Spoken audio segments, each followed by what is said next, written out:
Do you need to supersize your movement to be fit? Hi, I'm Cheryl. I'm with Peace and Power Movement Services, and I'm focusing this month on what I call movement snacking. We live in a culture that promotes the biggest is the best, the athlete that runs the fastest. And our fitness culture tends to treat everybody like an athlete in waiting. You've got to go and pump weights and build your strength. And I always kind of wonder, like, what is everybody building their strength towards? Like, what's it for? Why do we have to supersize our movement life to be fit? And, I think it really comes from this idea that when we work out at the gym, it's really kind of an industrial model of movement. You need to clock into the fitness factory, do your shift pumping weights, and then clock out. And you got to return on a schedule to keep fit. And if you don't clock in, then you're just not fit. But in the people I work with and with myself, like I don't necessarily have athletic ambitions. And I have clients who they want their strength to lift their granddaughter up or to put their carry-on in the overhead compartment. So this is where I think movement snacking, it's a trend that's coming in as kind of a response to this industrial model of movement.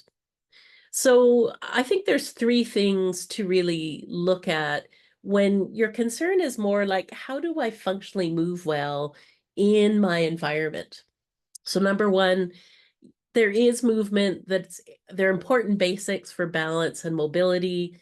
This is the kind of weight loading activity that we often see in squats or lunges, movements that take us through a range of motion so that our joints and our muscles really get to work through what they're able to do so we can call on them. So, I think we can't skip the basics.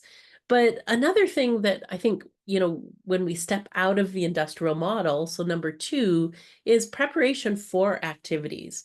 So if you're, going in your twice a year trip or once a year trip, you're trying to put that overhead suitcase in the overhead compartment. If you don't do anything like this regularly, it's not available to you. It's not just strength in terms of coordination, in terms of managing weight and load.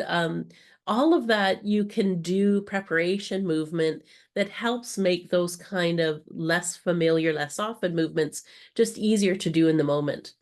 And third, what I think is really important is novelty. When we kind of commit to just mindless routine movements, doesn't activate our nervous system, our brainstem, our motor cortex, so we can learn and grow different kinds of variations and options in how we can move. So to me, these all come together as important parts of being functionally mobile in our lives. So I'll talk a little bit more. Follow my channels if you want to learn more about movement snacking. I'll bring some information soon about a really great option and a partnership I'm doing to really like embed this kind of movement snacking in your life. So take great care and have a good movement day.